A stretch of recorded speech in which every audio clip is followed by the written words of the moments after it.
আজকের এই জায়গায় হিন্দু ছিল বিদায়ী প্রশাসন ব্যর্থ হয়েছে, কারণ হিন্দু আজকে বাংলাদেশে এমন অবস্থায় পৌঁছে গিয়েছে যে এখন প্রশাসনের চাইতে শক্তিশালী হিন্দু। এখন হিন্দুর গায়ে গুলি করবে, রাবাল বুলেট ছুড়বে, নাকি তাকে কাঁদানি গ্যাস ছুড়বে, সেটার জন্য অনুমতি দিতে হবে। ঠিক আছে, আমরা এটাকে সেইটার অনুমতি নাও। আপনাকে বলছি 60টা ঘন্টা, আপনি কম সময় ভাববেন না, 60টা ঘন্টা বসে মানুষ দুটার মাথা থেতলে দিয়ে হত্যা করা হয়েছে। আমি মনে করি এটা রাষ্ট্রীয়ভাবে হত্যা করা হয়েছে কোন একটি দেশের ইঙ্গিতে, যে ওই মানুষগুলা মৃত্যু না হলে। যদি আজকের এখানে আপনাকে চ্যালেঞ্জ ছুড়ে দিলাম, সেম ঘটনা যদি কোনো হিন্দু ভাইয়ের উপরে ঘটতো, 7 ঘন্টা নয় 7 মিনিটের মধ্যে সমস্ত মোল্লা মৌলবীর মসজিদ, দাড়ি, টুপি সবকিছু তছনছ করে দিয়ে গ্রেফতার করে মুসলিমের উপরে ঘটতো আপনি বলছেন। মারা গিয়েছে ও মানুষ নয়, ও মুসলমান। ওই মুসলমান মৃত্যুবরণ করলে বাংলাদেশেও বিচার হবে না, ভারতেও বিচার হবে না। আপনি জানেন যে গলায় রশি দিয়ে আমার কোরবানি দেওয়া মানুষদেরকে ভারতে হত্যা করা হয়। আমার যারা গরু খাবে, গোস্ত খাবে, বাংলাদেশে তাদেরকে বিশ্ববিদ্যালয় থেকে অনুমতি নিয়ে তারপরে গরুর গোস্ত খাইতে হয়। রমজানে ইফতার মাহফিল। আপনাকে ধন্যবাদ। আমরা ভারতের ভূখণ্ডে পরিণত হয়েছে, এজন্যই আজকের এই বাংলাদেশের মুসলমানদের উপরে এই ধরনের পৈশাচিক হামলা চলছে। আমি মনে করি এর সকল হামলার সবকিছুর মূল নিয়ন্ত্রণে রয়েছে সরকার, জানে, প্রধানমন্ত্রী জানে, এবং আপনি বলতে পারেন এই প্রধানমন্ত্রী বাংলাদেশের সমগ্র জাতি প্রধানমন্ত্রী নয়, তিনি ভারতীয় দালাল এবং ভারতের। ডক্টর ফাজিল হক ধন্যবাদ। আমরাও এমন কোন কথা না বলি যে সনাতনীরা রেডি হও, প্রস্তুত হও, ফরিদপুর দিয়ে শুরু, জয় শ্রীরাম। এই বাংলাদেশ। আজকে বলছেন তাকে পুলিশ অ্যারেস্ট করেছে। আমি মনে করি পুলিশ তাকে অ্যারেস্ট করেছে সেফটি জোনে নেওয়ার জন্য। পুলিশ জানে এই জায়গায় যাদেরকে হত্যা করা হয়েছে, এই হত্যার সকল তথ্য তারা জানে। আমার কাছে মনে হচ্ছে ভিনদেশি কোনো বর্ডার থেকে নির্দেশ দেওয়া হয়েছে, যতক্ষণ পর্যন্ত মুসলমানগুলো ওখানে হত্যা হয়ে মৃত্যুবরণ না করবে ততক্ষণ পর্যন্ত বড় কোনো ফোর্স তোমরা সেখানে পাঠাবা না। আপনি ফোর্সের কথা বলছেন সাগর ভাই, আপনার মনে নাই যে বাংলাদেশের 57 জন সেনাবাহিনীর হত্যা যখন হয়েছে, সারাদিন তারা কেঁদেছে। কর্নেল আজকের কি বলে, গুলজারেরা কান্না করেছে, রিকোয়েস্ট করেছে। গুলজার মৃত্যুবরণ প্রথম দিন করে নাই, দ্বিতীয় দিন গুলজারের নিথর দেহ সেখানে পড়েছিল। পরিকল্পিত হত্যা ছিল বিদায় ফোর্স পাঠায় নাই, আর্মি যায় নাই। আজকের এই জায়গায়ও আমরা মনে হয় এটাকে এই বিষয়টাকে একদম পুরোপুরি ওইসব ঘটনার সাথে তুলনা না করে এটাকে পলিটিসাইজ না করে আমরা ইতিমধ্যে প্রশাসন ভূমিকা রেখেছে অনেকে। ওরা মানুষ নয়, ওরা মুসলমান। যারা হত্যা হয়েছে ওরা মানুষ নয়, ওরা মুসলমান। এই মুসলমান হয়েছেন বিধায়ী আজকে তাদেরকে নির্মম ভাবে সেই ভারতের গুজরাটের মতো মোদি বাহিনীর সেই সকল যে হাজার হাজার মানুষ হত্যা করেছে, সেই হত্যার মতো বাংলাদেশেও কারা এই জঙ্গি তৎপরতা, হিন্দুত্ববাদী কঠোরভাবে একটা ধর্মের মধ্যে বিষপাপ ঢুকিয়ে দিয়ে এই চরমভাবে জঙ্গি তৈরি কারা করেছে, আমি আজকের সেটার জবাব চাই। আমি খুবই স্তম্ভিত। আপনি এখানে কি আপনি রাজনৈতিক ভাবে কোন ধরনের আপনি রাজনৈতিক না, আমি সমগ্র দিক থেকেই বলছি যে আজকের ফরিদপুরের ঘটনা আপনাদের এই আলোচনা থেকে এবং এখানে উপস্থিত আমাদের যারা পরিবার থেকে কথা বলেছেন, দুটো নিষ্পাপ মানুষ নিয়ে আপনি কথা বলেছেন। আমি অবাক হয়েছি যে একটা মা গ্রাম থেকে উঠে এসে সন্তানকে ভালো মানুষ বানানোর জন্য 15 বছর বয়স্ক, তিনি হাফেজ, অর্ধেক হাফেজ ছিলেন, তারপরে পড়াশোনা একটু অমনোযোগী, কাজের জন্য পাঠিয়েছেন যাতে করে তিনি সমাজের কোনো পচা কাজের সাথে সংশ্লিষ্ট না থাকে, অন্যায় কাজের সাথে সংশ্লিষ্ট না থাকে, মানে সমাজে যেভাবে আমাদের মাদকাসক্ত হয়ে যাচ্ছে সন্তানগুলো, সেই দিকে না থাকে, সেখান থেকে রাজমিস্ত্রি বানিয়ে দিয়েছেন। তার চাইতে কোমলমতি আর আপনি এখানে কি এভিডেন্স চান? সেই কোমলমতি একটি পরিবার, একটি সন্তানকে আপনি নির্দয়ভাবে পিটিয়ে পিটিয়ে 90% মুসলমানের দেশে হিন্দুত্ববাদী একটি জায়গায় আপনি তাকে একেবারে কোণঠাসা করে মেরে ফেললেন। আপনাকে আমি কয়েকটা পয়েন্ট ধরে কথা বলছি, তখনই আপনি এটাকে রাজনৈতিক, সামাজিক এবং বহির্বিশ্বের কি তৎপরতা বাংলাদেশে চলছে সেটা আপনি বুঝতে পারবেন। আমি প্রথমেই আপনাকে বলে দিচ্ছি যে এই হত্যাকাণ্ডটি, আজকের এই যে ধরনের চরমভাবে ঘৃণিত কাণ্ডটি চলছে, এই কাণ্ডটি হচ্ছে একটি গোষ্ঠীর, একটি ব্যক্তি বিশেষের অথবা কোনো একটি রাষ্ট্রের বিশেষ কোনো তত্ত্বাবধানে বাংলাদেশের মধ্যে আমাদের যে সুখ শান্তি মুসলমান হিন্দুদের মধ্যে বিরাজ করছে সেটাকে নষ্ট করার জন্য একটি গভীর ষড়যন্ত্র চলছে বলে আমি মনে করি। না হয় কোনোভাবে একটা মন্দির, কেন মসজিদও যদি হিন্দু আগুন দিয়ে ধরিয়ে দেয়, তারপরেও আমার কোনো হিন্দু ভাইকে আমি সেখানে পুড়িয়ে হত্যা করার অধিকার আমাকে ইসলাম দেয় না। আমার মসজিদ যদি পুড়িয়ে দেয়, সেখানে আমার সন্দেহ করে, কিভাবে সন্দেহ করব আমি? মসজিদ কি উনি পুড়িয়েছেন, কি গোবিন্দ দাদা পুড়িয়েছেন, কি পড়ান নাই, সেটা তো আমাকে জাস্টিফাই করতে হবে। সবার আগে আমি তাকে আইনের কাছে নিতে হবে, না হয় সালিসির কাছে নিতে হবে, না হয় তাদেরকে আত্মসমর্পণ করার সুযোগ দিতে হবে। আপনি হিন্দুদের সেই মন্দিরে একেবারে গ্রামে, আপনি যেটা বলেছেন পঞ্চপল্লী গ্রাম ডুমাইন ইউনিয়নের, এবং আপনি দেখেছেন একটি জরাকীর্ণ ছোট্ট একটি জায়গা স্কুলের পাশে, যেই জায়গাটায় স্বভাবতই অন্য জায়গার মতো ঝাঁকজমকপূর্ণ কোনো মন্দিরও নয়, সেই মন্দিরের মধ্যে শাড়ির আঁচলে আগুন লেগেছে। আগুন শাড়ির আঁচল নয়, মন্দিরের যে কোনো জায়গায় লাগলে সেটা অবশ্যই অসম্মানের, সেটাকে তদন্ত হওয়া উচিত, সেটা তাদের ধর্মীয় উপাসনালয় হিসাবে অবশ্যই আমি শ্রদ্ধা জানাই। কিন্তু সেই জায়গায় আঁচলে কে লাগিয়েছে? বাতাস লাগিয়েছে, না পুরোহিত আগুন ধরিয়ে গিয়েছে তাতে লাগিয়েছে, বা অ্যাক্সিডেন্ট হলে মসজিদ আর মন্দির তো কথা নেই, যে কোনো জায়গায় আগুন লাগতে পারে। বাংলাদেশের বড় বড় বিল্ডিং এ আগুন লাগে, ঘরে বারান্দায় আগুন লাগে, আগুন তো লাগতেই পারে।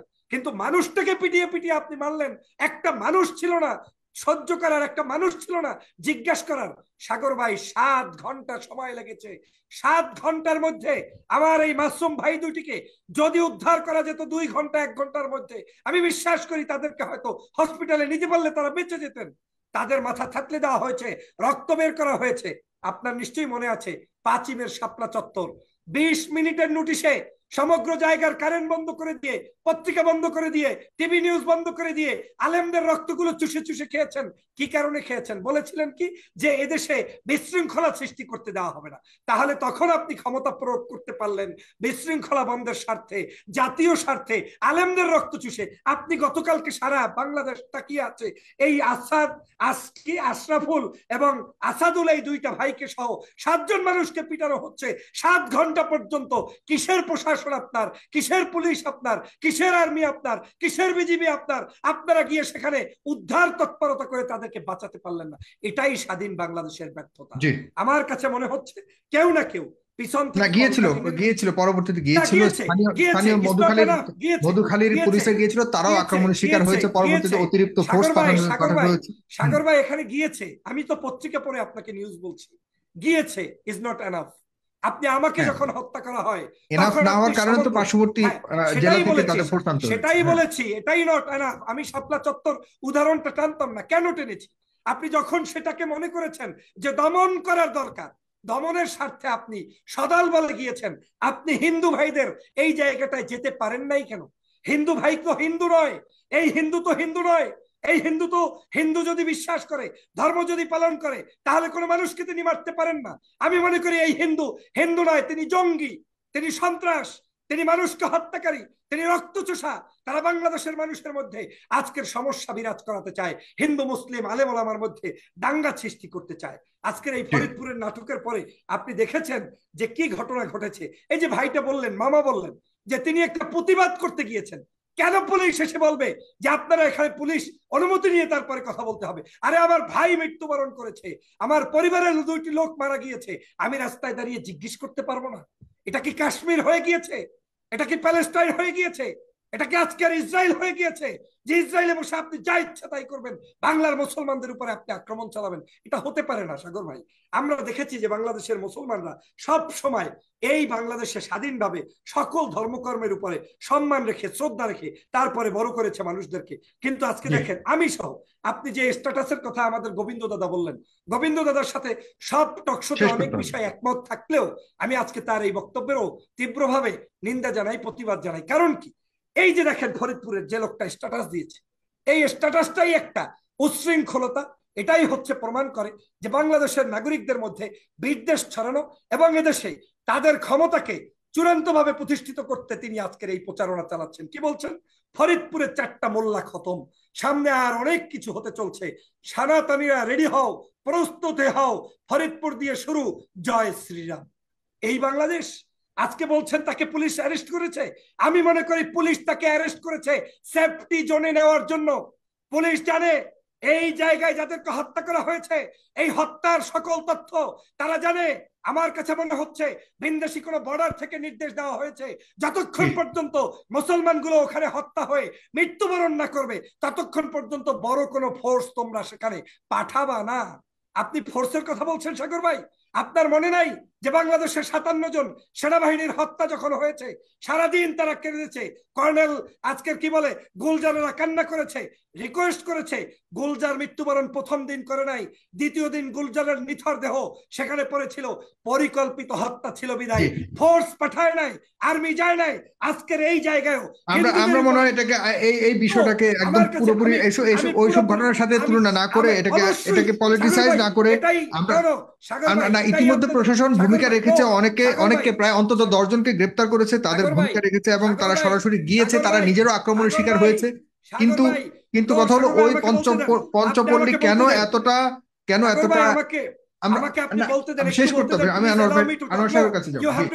আমি এখানে পলিটিসাইজ করতে আসি নাই, আমি আপনাকে উদাহরণ দিয়ে বুঝিয়েছি যে আপনি যখন বলেছেন প্রশাসন এসেছে, প্রশাসন যদি সত্যিকার যায় তাহলে সেই 57 জন সেনা অফিসারও হত্যা হতো না। আজকের এই জায়গায় হিন্দু ছিল বিদায়ী প্রশাসন ব্যর্থ হয়েছে, কারণ হিন্দু আজকে বাংলাদেশে এমন অবস্থায় পৌঁছে গিয়েছে যে এখন প্রশাসনের চাইতে শক্তিশালী হিন্দু। এখন হিন্দুর গায়ে গুলি করবে, রাবাল বুলেট ছুড়বে, নাকি তাকে কাঁদানি গ্যাস ছুড়বে, সেটার জন্য না, ঠিক আছে, আমরা এটাকে সেইটার অনুমতি নাও। আপনাকে বলছি কোন ধর্মগোষ্ঠীকে আমরা যারা এই ঘটনা ঘটিয়েছে তাদের প্রতি প্রশাসন যথাযথ ব্যবস্থা নিচ্ছে কিনা, সরকারের দৃষ্টিভঙ্গি কতটা আমি আমার বক্তব্যটা যদি 1 মিনিট ক্লিয়ার করতে না দেন, একদম না, 30 সেকেন্ডে শেষ করুন। মিসলিডিং হবে। আমি যেটা বুঝাতে চাই, সত্যিকার ধর্মপ্রাণ হিন্দু, সত্যিকার মুসলমান কারোর উপর আক্রমণ করতে পারে না। আপনি বলছেন যে এখানে আপনার প্রশাসন উপকার করেছে, প্রশাসন গিয়েছে। যদি সত্যিকার যায় তাহলে এই হিন্দুদের উপরে রাবার বুলেট ছুড়ে, প্রয়োজনে ওই সন্ত্রাসীদের উপরে আপনার সেখানে কাঁদানি গ্যাস ছুড়ে, তারপরে হলেও আপনার প্রয়োজনে 1000-2000 লোক পাঠিয়ে তারপরে এই 7 জন মানুষকে উদ্ধার করা যেত। 60টা ঘন্টা আপনি কম সময় ভাববেন না। 60টা ঘন্টা বসে মানুষ দুটার মাথা থেতলে দিয়ে হত্যা করা হয়েছে। আমি মনে করি এটা রাষ্ট্রীয়ভাবে হত্যা করা হয়েছে কোন একটি দেশের ইঙ্গিতে, যে ওই মানুষগুলা মৃত্যু না হলে। যদি আজকের এখানে আপনাকে চ্যালেঞ্জ ছুড়ে দিলাম, সেম ঘটনা যদি কোনো হিন্দু ভাইয়ের উপরে ঘটতো, 7 ঘন্টা নয় 7 মিনিটের মধ্যে সমস্ত মোল্লা মৌলবীর মসজিদ, দাড়ি, টুপি সবকিছু তছনছ করে দিয়ে গ্রেফতার। যদি মুসলিমের উপরে ঘটতো আপনি বলছেন? জি হ্যাঁ, অবশ্যই মুসলিমের উপরে ঘটলে, মানে আমি মুসলিমের উপরে নয়, হিন্দুদের উপরে যদি ঘটতো, মুসলমান ঘটাইতো, তাহলে মুসলমানদেরকে সেই জায়গায় আপনাকে নাস্তলাবোধ করে ফেলতো। কিন্তু আজকের বাংলাদেশে সেটা কিন্তু পারে নাই। আজকের বাংলাদেশে যেটা হয়েছে সেটা হচ্ছে, বাংলাদেশের যারা আমরা আছি, আমি তো কোনোদিন কোনো হিন্দুর সাথে সমস্যা নেই, আপনার নেই। আমরা বিশ্বাস করি হিউম্যানিটিতে, আমরা মানুষের জীবনকে নিয়ে খেলা করছি। আমার দেশে সুষ্ঠু বিচারে যেখানে হবে না, আপনাকে চ্যালেঞ্জ ছুড়ে দিলাম, কেন হবে না? এর অন্যতম কারণ হয়েছে, মারা গিয়েছে ও মানুষ নয়, ও মুসলমান। ওই মুসলমান মৃত্যুবরণ করলে বাংলাদেশেও বিচার হবে না, ভারতেও বিচার হবে না। আপনি জানেন যে গলায় রশি দিয়ে আমার কোরবানি দেওয়া মানুষদেরকে ভারতে হত্যা করা হয়। আমার যারা গরু খাবে, গোস্ত খাবে, বাংলাদেশে তাদেরকে বিশ্ববিদ্যালয় থেকে অনুমতি নিয়ে তারপরে গরুর গোস্ত খাইতে হয়। রমজানে ইফতার মাহফিল। আপনাকে ধন্যবাদ। আমরা ভারতের ভূখণ্ডে পরিণত হয়েছে, এজন্যই আজকের এই বাংলাদেশের মুসলমানদের উপরে এই ধরনের পৈশাচিক হামলা চলছে। আমি মনে করি এর সকল হামলার সবকিছুর মূল নিয়ন্ত্রণে রয়েছে সরকার, জানে, প্রধানমন্ত্রী জানে, এবং আপনি বলতে পারেন এই প্রধানমন্ত্রী বাংলাদেশের সমগ্র জাতি। ধন্যবাদ আপনাকে। প্রধানমন্ত্রী নয়, তিনি ভারতীয় দালাল এবং ভারতের। ডক্টর ফাজিল হক ধন্যবাদ। আমরাও এমন কোন কথা না বলি যে কথাটা একটা উস্কানি হয়ে যায়, যেহেতু এখানে সরকার। আমার মুসলমানকে বিচার পাইতে হবে। মুসলমানকে আপনি হত্যা করবেন, রক্ত ঝরাবেন, তারপরে কথা বলবে না। আপনি সাগর ভাই, আপনাকে বলছি, বাংলাদেশের কোন কোন মিডিয়ায় এসেছে একটা জায়গায় হেডলাইন দেখাবেন যে হিন্দুদের আক্রমণে মুসলমান নিহত? না, ঠিক আছে, মিডিয়া না আসুন, আমরা তো কথা বলছি, আমরা সত্য নিয়ে কথা বলবো। কোন মিডিয়ার কথা বললো না বললো এটা কোনো ব্যাপার না। মুসলমান মানলেন, হিন্দু ভাইরা মানলো, এই কথাটা বলতে যাদের লজ্জা লাগে, তার মানে কি দাঁড়ালো? আজকে যদি কোনো আলেম কাউকে হত্যা করত, তাহলে লিখতেন যে দাড়ি টুপিওয়ালা কর্তৃক, সন্ত্রাস জঙ্গি কর্তৃক হত্যার শিকার হলো হিন্দু ভাই। এটাই তো আপনি আজকের বৈষম্য করছেন। আজকের বাংলাদেশে এই বৈষম্য তো হতে পারে না। বাংলাদেশে হিন্দু মানলে তিনি যদি সন্ত্রাস হয়, তার তদন্ত হওয়া উচিত, বিচার করা উচিত। কিন্তু এদেশে সন্ত্রাস বলতে, জঙ্গি আপনি একটা বড় ধরনের সরকারের দৃষ্টিতে বড় ধরনের এই একটা আমাদের যে রিলিজিয়াস একটা বড় ধরনের দৃষ্টিভঙ্গির বৈষম্য দেখতে পাচ্ছেন, এটাকে আপনি গুরুত্ব দিয়ে। ধন্যবাদ আপনাকে।